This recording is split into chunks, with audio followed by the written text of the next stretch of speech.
9월 23일 금요일 새벽 예배 우리 하나님 앞에 드리시겠습니다. 사랑하는 하나님 감사합니다. 오늘 또 귀하고 복된 날 우리에게 허락하여 주셔서 감사합니다. 우리에게 귀하고 복된 오늘을 허락하여 주시고 이 오늘을 살아갈 수 있도록 오늘이라는 선물을 주셔서 감사합니다. 오늘 하루를 살아가는 동안 하나님께서 저희 삶 가운데 행하시기를 원하시는 하나님의 아름다운 뜻이 이루어지게 하여 주옵소서.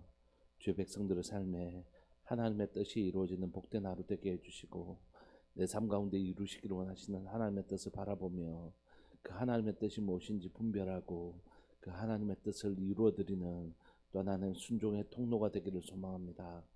오늘 하나님 만나게 하시고 하나님의 뜻 이루어지는 것 보게 하여 주옵소서.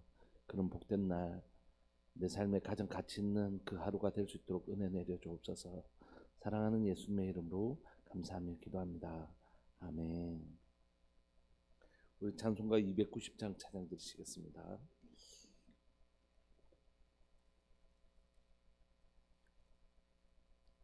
290장입니다.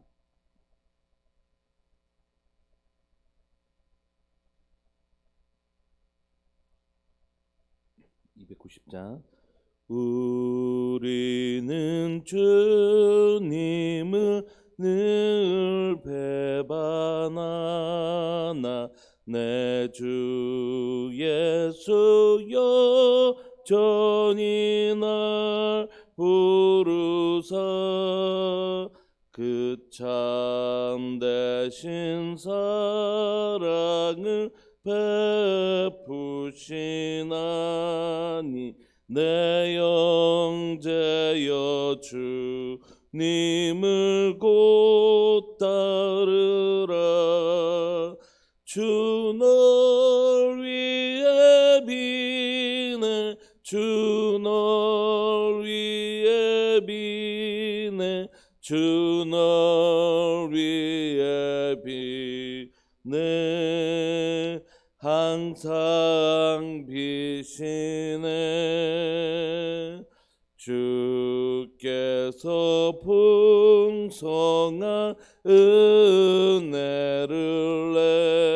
내려 내 영혼이 나날이 복 받으니 주 예수를 너희도 구주로 섬겨 곧 따르면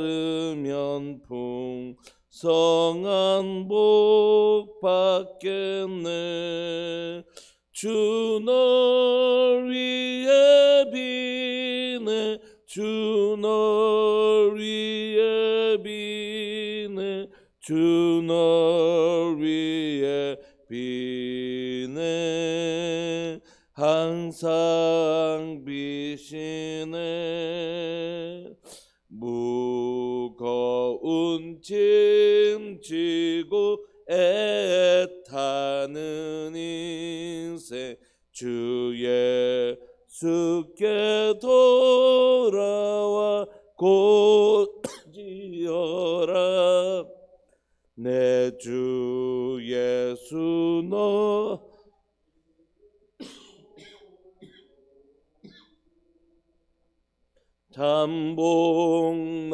잠복락과 위가 넘치겠네.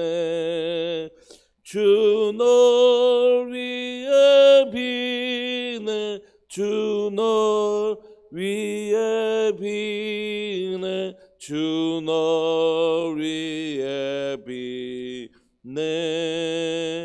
항상 비시네. 아멘. 우리 하나님 말씀 함께 보실까요? 하나님 말씀 창세기 27장 1절부터 14절까지 함께 보시겠습니다.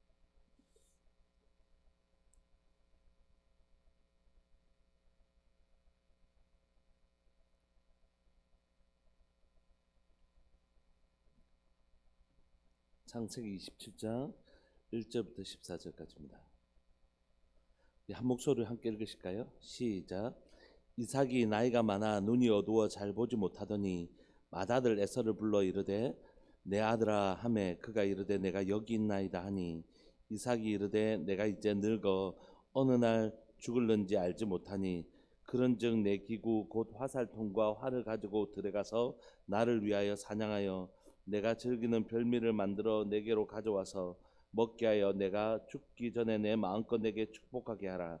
이삭이 그의 아들 에서에게 말할 때에 리브가가 들었더니 에서가 사냥하여 오려고 들로 나가매 리브가가 그의 아들 야곱에게 말하여 이르되 내 아버지가 내 형 에서에게 말씀하시는 것을 내가 들으니 이르시기를 나를 위하여 사냥하여 가져다가 별미를 만들어 내가 먹게 하여 죽기 전에 여호와 앞에서 내게 축복하게 하라 하셨으니 그런즉 내 아들아 내 말을 따라 내가 내게 명하는 대로 염소떼에 가서 거기서 좋은 염소 새끼 2마리를 내게로 가져오면 내가 그것으로 네 아버지를 위하여 그가 즐기시는 별미를 만들리니 내가 그것을 내 아버지께 가져다 드려서 그가 죽기 전에 내게 축복하기 위하여 잡수시게 하라.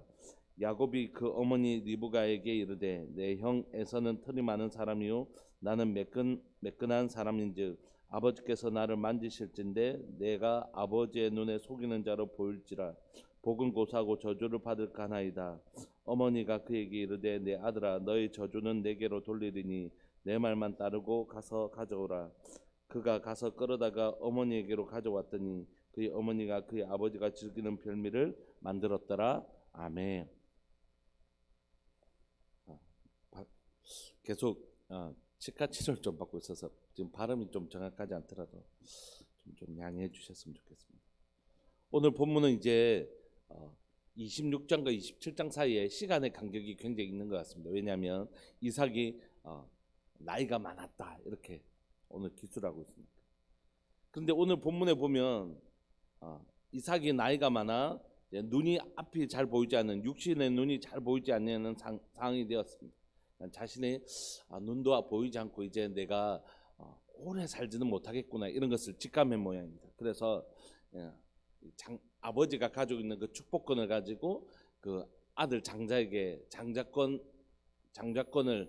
이렇게 축복으로 에서에게 전달하려고 했던 것 같아요. 그래서 맏아들 에서를 불러서 내 아들아 그 에서를 불러서 이삭에게 내가 이제 늙어 어느 날 죽을는지 알지 못하니까 네 사냥에 능한 에서에게 화살통과 활을 가지고 와서 들어가서 사냥해 가지고 그것으로 별미를 만들어서 내게로 가져오면 내가 너에게 지금 너를 축복하고 싶다. 너를 축복해서 내가 받았던 아버지에게서 받았던 그 장자권을 이제 에서에게 축복하면서 그 장자권을 전달하려고 하는 것이죠. 근데 이 얘기를 이제 이삭이 에서에게 말할 때 누가 들었냐면 이삭의 아내 리브가가 그 말을 들은 것입니다. 그리고 에서가 사냥하여 들러 나가려고 할 때 리브가는 이제 둘째 아들 야곱을 불러다가 아버지 내 형 에서에게 말씀하신 것을 내가 들었는데 나를 위하여 별미를 만들어 오면 내가 축복하겠다 이 얘기를 내가 들었다. 그러니까 아들아 이제부터 너는 내 말 들으라 이렇게 하는 거죠.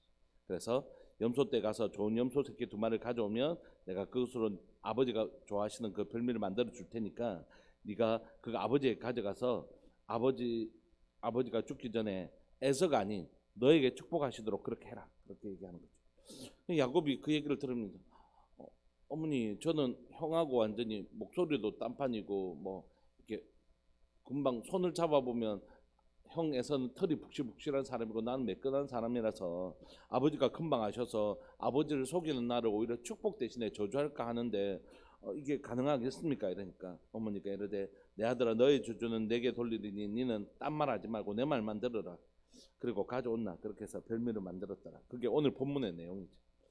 여러분 오늘 본문의 내용을 이제 살펴보기 전에 그 앞에 있는 구절이 우리에게 오늘 본문과 이어주는 역할을 하거든요. 26장 35절 보시면 34절 보시면 이삭에 관한 기사를 기록하면서 어떻게 끝을 마무리 짓고 있냐면 34절 에서가 40세에 해쪽 속 부에리의 아들 유딕과 해쪽 속 엘론의 딸 바스마를 아내로 맞이하였더라 이렇게. 그러니까 지금 에서는 이 땅에 있는 가나안 땅에 있는 족속의 여인과 결혼했더라 이렇게 끝을 내고 있죠. 우리가 이미 살펴본 것처럼 이 구절을 통해서 우리는 앞으로 일어날 일, 우리는 이미 창세기를 다 읽어서 다 내용을 알고 있지만 만약에 처음 읽는 사람들이라고 할지라도 26장의 마지막을 읽으면서 에서는 이 땅에 있는 여인과 결혼했어? 하나님께서 아브라함에게 말씀하실 때 아브라함이 이삭의 아내를 구할 때 뭐라고요? 이 땅에 있는 아내를 구하지 말고 어떻게 해요? 고향 땅에 있는 아내를, 고향에 가서 그 아내를 얻어와라, 이렇게 얘기했잖아요. 그러니까 우리는 어떤 존재라고요? 이 땅에 살지만 이 땅에 속한 자가 아니라는 것을 이 결혼이라는 방식을 통해서 분명히 보여주는 것입니다. 만약에 이 땅에 있는 여인과 결혼했다면 너무너무 좋겠죠. 왜냐하면 이 땅에 있는 그 부족과 결혼 동맹이라는 것을 맺게 됐고, 그러면 누군가가 나를 공격해 올 때 그 민족이 우리를 지켜줄 뿐만이 아니라 그 민족이 이 땅에 있는 그 민족과 결혼하면 여러 가지 이 땅을 살면서 편하고 좋은 혜택들이 있겠죠. 대신에 뭐도 각오해야 될까요? 이 땅에 큰 부족을 이루고 있는 그들이 믿는 신들이 이 여인을 통하여 얼마든지 들어오고, 그 아이들도 엄마가 양육하는 그 아이들이 하나님을 믿는 신앙이 아니라 그 부족이 믿는 신들을 섬길 가능성이 굉장히 크겠죠. 그래서 하나님께서 그것을 원천 차단하고 계시고, 우리는 이 땅에 살지만 이 땅에 속한 자가 아니기 때문에 하나님께서 갈대아우르에 있는 그 민족에게 자기 민족에게 찾아가서 그 아내를 얻어오라고 하신 것이죠. 그럼에도 불구하고 에서는 어떻게 했다고요? 이 땅에 있는 여인과 결혼했다는 거예요. 하나님 분명히 이거 하나님 원하시는 거 아닌데, 그러면 에서가 혹시 장자권을 잊지 못하나? 하나님의 선택받은 족보로 들어오지 못하나? 이걸 예상할 수 있게 만드는 구절이 바로 뭐냐면 26장 마지막 구절이 되는 것입니다. 에서는 지금 이제 우리가 이 한 구절을 통하여 에서가 어떤 사람인지를 그냥 단적으로 보여주는 것입니다. 어떤 사람이냐면 이 땅에 있는 여인을 통해서 이 땅에 있는 여인을 구해. 그러니까 하나님의 백성이라는 거룩한 정체성이 분명한 사람이 아니라는 것을 우리가 알 수 있는 것이죠. 나는 어떤 사람인가? 하나님 앞에 하나님의 약속을 따라 난 자녀처럼 나는 이 땅에 속하지 아니하는 하나님의 구별된 사람이라는 인식이 없이 그냥 이 땅의 여인과 이 땅에 어울려서 사는 사람이라는 것입니다. 근데 문제는 뭐냐면 에서가 그런 사람인 것도 문제이지만 이삭에게도 좀 문제가 생겼다는 것이에요. 왜냐하면 이삭이 이제 늙어 죽게 되었는데 앞이 보이지 않는데, 이것이 육적인 시력만 이렇게 흐려진 것이 아니라 영적인 시력도 굉장히 흐려졌다는 것들을 우리가 느끼게 되는 것입니다. 왜냐하면 지금 성경이 나이가 많아 어두워서 잘 보지 못한다 이런 표현들을 쓰고 있는데 그건 육적인 눈이 어두워진 것이잖아요. 그런데 오늘 행동을 보니까 그 안에 영적인 어떤 분별력도 굉장히 떨어져 있는 것들을 우리가 보게 되는 것입니다. 왜냐하면 이 에서가 지금 어떤 상황이라고요? 이 땅에 있는 여인을 자기 아내로 취했잖아요. 두 번째는 에서와 야곱이 출생할 때 하나님 뭐라고 말씀하셨습니까? 큰 자가 작은 자를 섬기게 될 것이라고 말씀하셨잖아요.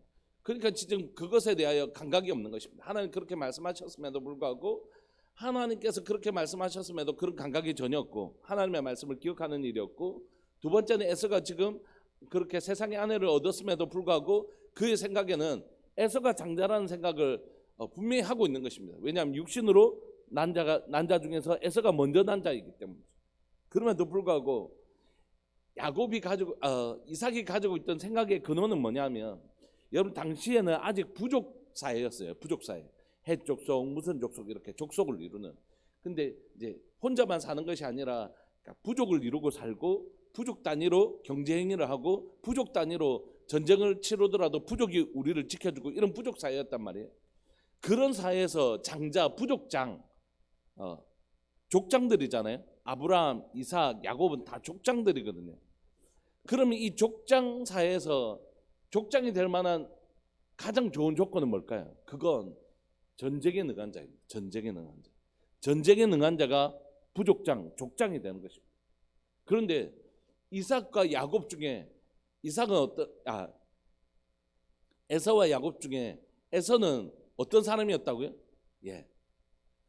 틀도 막 나오고 막 활도 쏘고 막 짐승도 잡아오는 이런 사람이었다. 그런데 야곱은요, 매끈하고 집에서 막 이런 사람. 누가 이삭의 눈에 더 족장으로 올렸을까요? 당연히 에서죠. 하나님의 말씀을 말씀하신 것을 잊어버리고 자기 생각에 우리 아들 장자로 태어났으니까 당연히 장자지. 그리고 봐봐, 전쟁에 이렇게 싸움에 나가서 막 언제든지 우리의 부족을 지켜줄 만한 힘을 가지고 있는 그 에서가 족장이 되는 데 대하여 하나도 의심하지 않고 있다는 것이.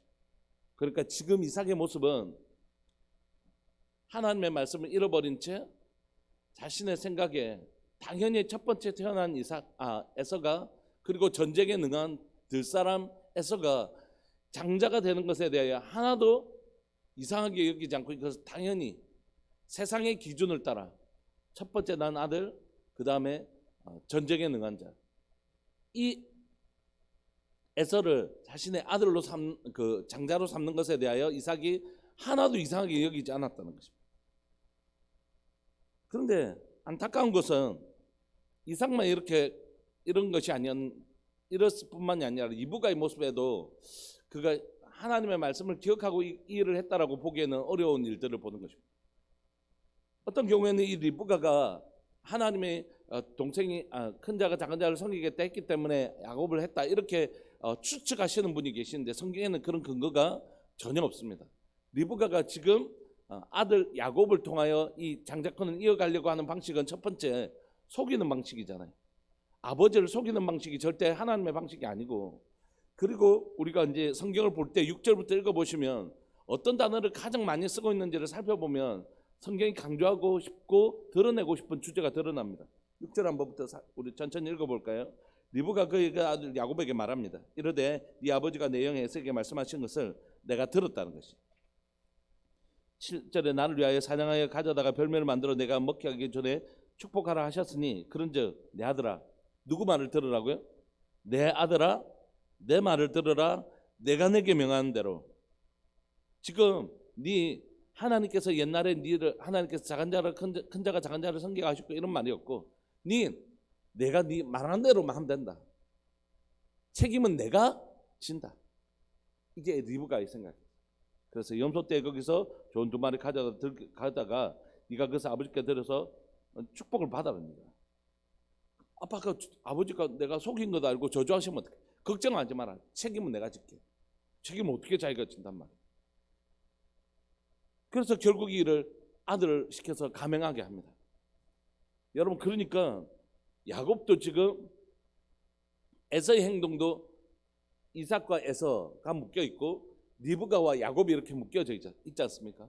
한 가정 안에 그러니까 이삭은 에서를 통하여 그 장자권을 이어가려고 하고 리브가는 야곱을 통하여 그 장자권을 이어가려고 하는 것입니다.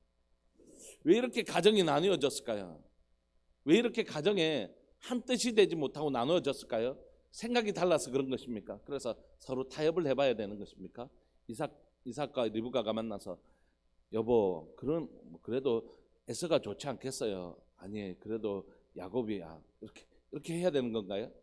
그렇게 서로 의논하지 않고 서로 합의를 보지 못해서 이런 문제가 생긴 건가요? 그렇지 않죠.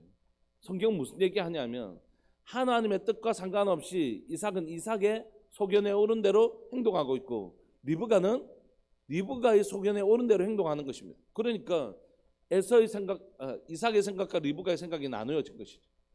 그럼 교회에서 하나 되는 방식, 하나님의 백성들 가운데 하나 되는 방식은 뭐냐면 니도 한 발짝 양보해라, 내도 한 발짝 양보할게, 이렇게 타협해서 어떤 타협의 결과물을 만드는 게 아닙니다. 그건 정치죠. 정치에서는 그렇게 해야 됩니다.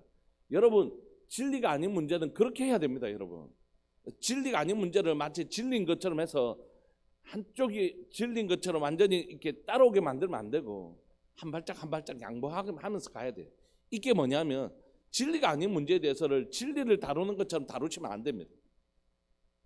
그럼 마이크가 이렇게 있는데 이렇게 좀 하자면 이렇게 하면 되죠. 이거 뭐가 어렵다고요? 이렇게. 그건 타협의 산물일 수 있다고요. 벽에 이 색깔 하자 저 색깔 하자 할 때 그건 서로 양보해서 그러면 이 색깔이 어떻겠네 해서 하면 되는 것입니다. 제일 좋은 건 전문가의 좀 더 그런 것에 은사가 있고 달란트가 있는 분들의 의견을 들으면 참 좋겠죠. 그렇게 해서 타협해서 가면 되는 것입니다. 타협의 산물을 가지고 운영해 가면 되는 것이라고요. 근데 문제는 뭐냐면 진리의 문제는 그런 게 아니라는 거죠. 진리의 문제는 타협의 산물이 아니라는 것입니다. 진리는 어떻게 다뤄야 될까요? 하나님의 뜻이 무엇인가 물어서 함께 그 뜻을 공유하는 것이, 이게 하나가 되는 방식입니다. 진리에 관해서는. 이삭은 뭐라고 질문했을까요? 하나님, 내 두 아들이 있는데 이제 내가 죽게 되었는데, 이제 나이가 많아 임박하게 되었는데, 하나님, 이 장자권을 하나님은 어떻게 이어가기를 원하십니까? 에서는 비록 털이 많고 전쟁이 능한 자이지만 이 땅에 있는 여인과 결혼한 하나님을 자각하는 의식이 없는 그런 아들이고, 야곱은 아직 유약해 보이는데 하나님의 뜻은 무엇입니까? 라고 질문했다면 틀림없이 야곱은 이삭은 기억해냈을 거예요. 뭐라고요? 아들이 태어날 때 하신 하나님의 말씀을 기억해냈겠죠. 그러나 이삭은 이 장자권을 이어가는데 한치의 하나님 앞에 기도하는 과정도 없고 한치의 망설임도 없이 그냥 에서를 주저없이 선택합니다. 뿐만 아니라 리브가 역시 만약에 그가 정말 하나님의 뜻을 기억하고 이 일을 했다면 야곱에게, 야곱아 걱정하지 마라. 아버지가 비록 에서를 축복한다고 할지라도 하나님께서 이미 우리 출산할 때 큰 자가 작은 자를 섬기게 하셨다. 이렇게 속이는 방법 아니라도, 이렇게 속여서 굳이 아버지의 축복을 따내지 않더라도 어떻게 해요? 굳이 이렇게 하지 않더라도 아버지께서 어떻게 해요? 하나님께서 선택하신 자에게 복을 주시는 거죠. 그 장자권을 이어가게 하시는 거죠. 여러분, 속이는 방식으로 이 장자권을 얻게 되었던 이 리브가를 통한 야곱의 방법은 그 다음 우리가 앞으로 읽어나가는 팥죽 사건에도 그대로 등장하지 않습니까? 어머니를 통하여 속여서라도 이 장자권을 얻고 싶었던 야곱의 방식은 그의 이름처럼 발꿈치를 잡다라는 이름을 가지고 있는 그 야곱의 이름처럼 살게 만드는 것이. 그래서 이 리브가 이 방식은 앞으로 팥죽을 해서 그 장자권을 얻게 되는 이런 방식을 통해서 이 장자권을 얻으려고 하는, 장자권은 누가 주시는 건데요? 하나님 주시는 것이죠. 그럼에도 불구하고 그는 사람의 방식으로 그 장자권을 사면 진짜 사지는 것입니까? 그게 아니잖아요. 그럼에도 불구하고 리브가와 야곱은 여전히 사람의 방식으로 그 장자권을 획득하려고 합니다. 두 사람 다 뭐냐면 아직 이 장자권이 누구에게 속했는지를 분명히 알지 못하는 것이에요. 당시에 아버지가 그 장자를 임명하고 그 장자에게 복을 내리면 장자는 무슨 복을 받냐면 갑절의 복을 받거든요. 그런데 그거 아버지가 결정한다고 생각했던 것이에요. 그래서 어떻게든지 야곱은 자신이 기도하면 에서가 그냥 복을 받는다고 생각했고, 어머니는 그것을 속여서라도 아버지께 그 기도를 받아내면 그 장자권과 갑절의 복을 누리게 된다고 생각한 것이죠. 그렇지 않죠. 진짜 장자권은 누가 주시는 건가요? 하나님 주시는 것이죠. 여러분, 이 사건은 결국 에서와 야곱의 갈등을 만들어내고, 결국 이 욕심, 이것을 통하여 이제 내가 이 복을 받았으니까 팥죽 사건을 통하여 다시 한 번 더 자신의 장자권을 획득하려고 했던 이 야곱의 모습을 통하여 결국 야곱은 이 집을 떠나야 되는 상황을 만들어냅니다. 여러분, 이 결과는 에서의 욕심이자 리브가의 욕심으로 말미암아 이루어진 일이지만, 여러분, 그러나 이 모든 역사의 주관자는 누구시라고요? 하나님이시죠. 성경을 이제 우리가 계속해서 읽어나갈 텐데 리브가가 이렇게 얘기합니다. 야곱아, 네 여기 있다가는 형한테 죽을 수도 있다. 그러니까 내가 하루아침에 두 아들 잃어버리면 내가 너무 슬픔이 있지 않나. 그러니까 네 이곳을 좀 떠나라. 이렇게 말하는 장면이 있지만 그 다음 구절 보면 야곱의 다시 기도와 야곱을 향한 다시 이삭이 기도할 때 보면 이 집을 떠나는 과정이 뭐하러 가는 과정이죠? 아내를 얻어오는, 아내를 그 고향 땅으로 가서 아내를 얻는 과정으로 이어지는 것입니다. 이건 인간의 욕심으로 말미암아 생긴 결과이지만 그걸 하나님 어떻게 쓰신다고요?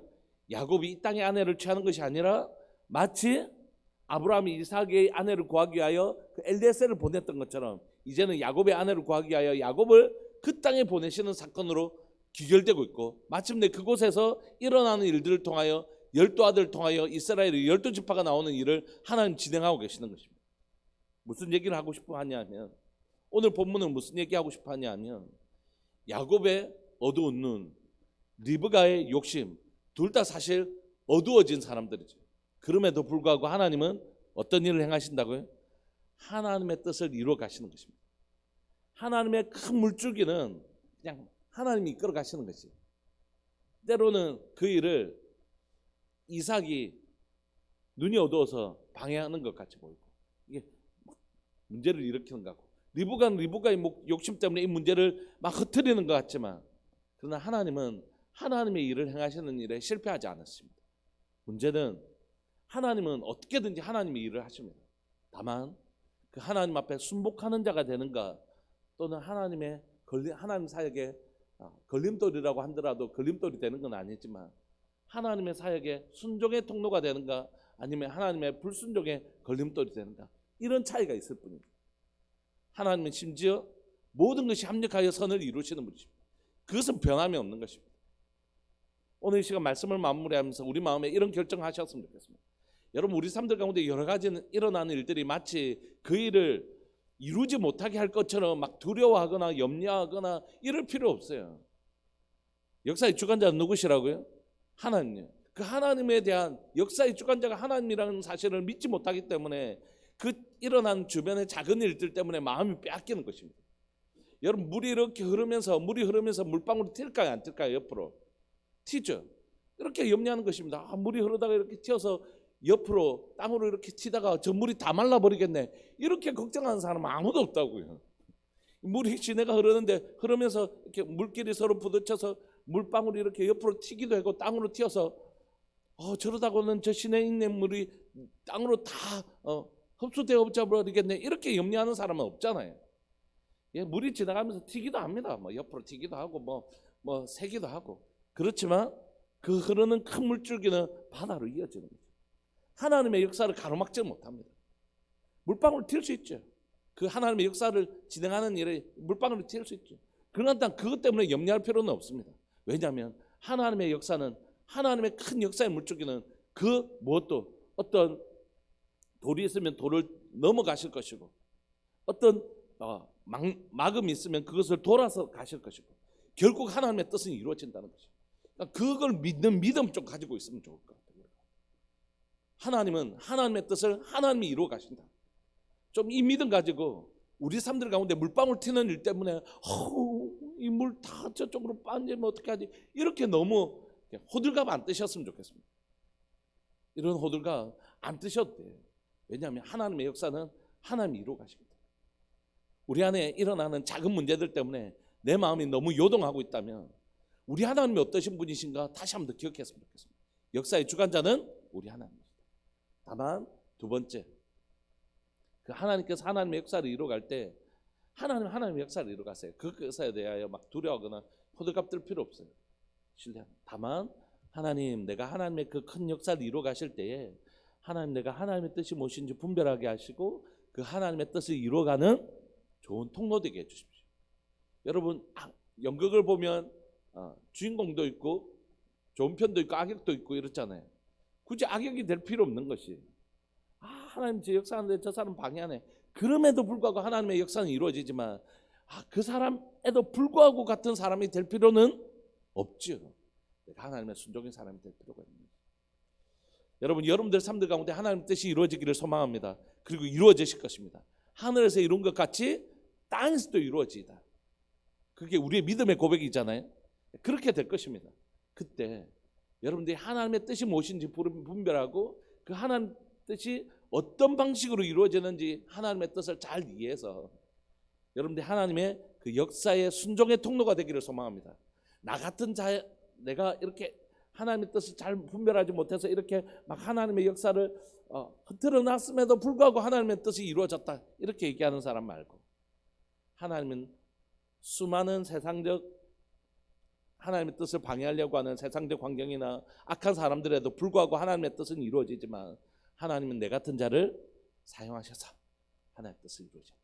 이렇게 하나님이 기뻐하시는 통로가 되는 사람이 되면 얼마나 복된 인생이 될까요? 우리 이 두 가지를 붙들고 기도했으면 좋겠습니다. 함께 기도하실 때, 하나님, 내 삶에 일어나는 작은 물이 튀는 것 때문에 막 불안해하거나 막 호들갑 떠고 물이 다 없어진 거 아니야, 이렇게 어, 우리 하나님 그렇게 작으신 분이 아니세요. 하나님 너무 크고 놀라우신 분. 하나님 신뢰하셔도 돼요. 하나님 역사를 이루어 가실 것입니다. 제가 그거 믿게 해주십시오. 세상적 환경이나 뭐 이런 것에도 불구하고 야곱이 축복하면 그렇게 되는 것입니까? 아니에요. 하나님이 하나님의 일을 하십니다. 다만 나는 순종의 사람 되게 해주십시오. 하나님의 역사가 이루어진다는 것을 믿는 사람 되게 하시되, 또한 그 하나님의 뜻이 이루어질 때 하나님이 기뻐 사용하시는 순종의 사람 내가 되게 해주십시오.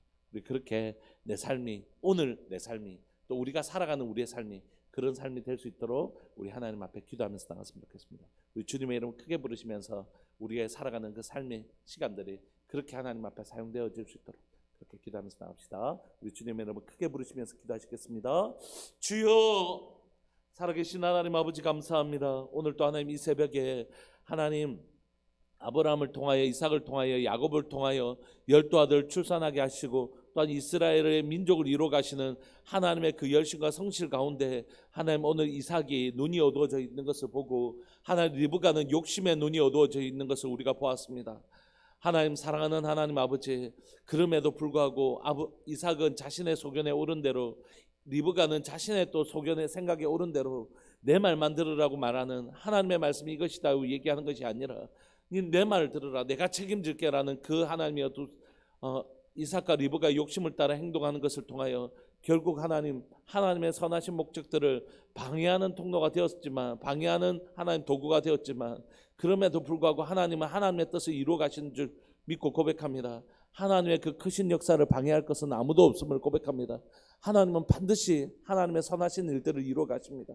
그 일들을 마치 하나님 이삭이 에서를 축복한다고 해서 에서가 그 하나님 장자권을 이어가서 하나님의 그 아름다운 하나님 족보를 이어갈 자가 되는 것이 아닌데, 하나님 그것 때문에 우리는 염려하고 걱정하고 그래서 사람의 방법을 쓰고 그 물방울이 튀는 것 때문에 큰일 났다고 얘기하는 하나님 우리의 연약한 모습들을 고백합니다.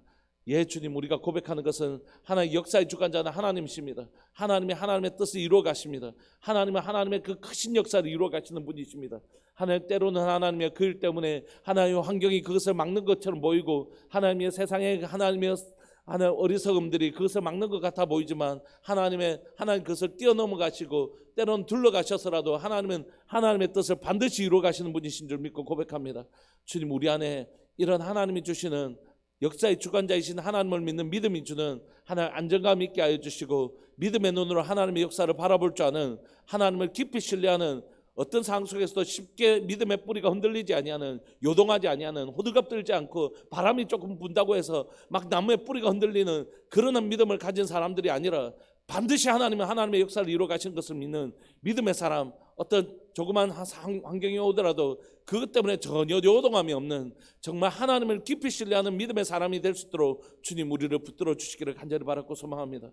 하나님, 그 하나님의 역사가 이루어갈 때에 하나님을 믿고 하나님 뜻이 무엇인지 분별하고 기억하고 그 하나님의 역사의 순종의 통로가 되는 사람 되기를 소망합니다. 주님, 사랑 우리 믿음의 식구들 가운데 하나님의 뜻이 반드시 이루어질 것입니다. 그때 우리가 하나님의 순종의 사람 되게 하여 주시고 믿음의 사람 될 수 있도록 주님 도와주옵소서. 오늘 하루도 하나님의 뜻이 이루어지는 하루 되게 하여 주시고 그 하나님의 뜻이 이루어질 때에 내가 하나님의 뜻에 순종하는 순종의 사람이 될 수 있도록 은혜 내려 주옵소서. 감사합니다. 주님, 오늘도 내 삶 가운데 아름다운 하나님의 뜻이 이루어질 것을 인하여 기대하고 소망하게 하시니 감사하고, 그 하나님의 뜻이 이루어질 때 하나님의 순종의 사람 되게 하여 주옵소서. 사랑하는 예수님의 이름으로 감사하며 기도합니다. 아멘. 총상열 학부 집사님 가정 하나님 앞에 1천 번째 귀한 예물 드리셨습니다. 사랑하는 하나님 아버지, 귀한 믿음의 가정에 믿음으로 이 예물을 드리는 것을 인하여 하나님 앞에 감사하고 또한 우리에게 큰 기쁨이 있음을 고백합니다. 송 집사님 가정 가운데 하나님의 놀라운 은혜를 베푸시기를 소망합니다. 하나님께서 이 추수의 계절에, 결실의 계절에 하나님께서 이 가정 가운데 결실을 맺게 하시기를 간절히 바라고 소망합니다. 사랑하는 하나님, 송 집사님 삶 가운데 하나님 주신 은혜와 하나님이 그 문을 열어주시는 하나님 놀라운 은혜가 사랑하는 송 집사님 가정 가운데 일어나게 하시되, 특별히 하나님 또 우리 황훈 집사님 팔을 다치셔서 하나님 치료하는 과정 가운데 있는데 하나님께서 그 팔 가운데 하나님의 완전한 치료를 허락해 주시기를 소망하고, 치료 이후에는 진짜 더 건강한 육체를 가질 수 있도록 주님 은혜 내려 주옵소서. 민재 공부하는 가정 가운데 있사오니 주님 지켜주시고, 사랑하는 아들의 삶들 가운데 하나님 주신 뜻과 비전들을 분명하게 알게 해 주셔서 하나님의 뜻이 무엇인지 분별하게 하시고, 그 하나님의 뜻을 그 삶 가운데 순종함으로 이루어가는 복된 아들 될 수 있도록 은혜 내려 주옵소서. 오늘 사랑하는 하나님, 이 자리를 지키는 귀한 믿음의 사람들, 기도의 사람들이 있습니다.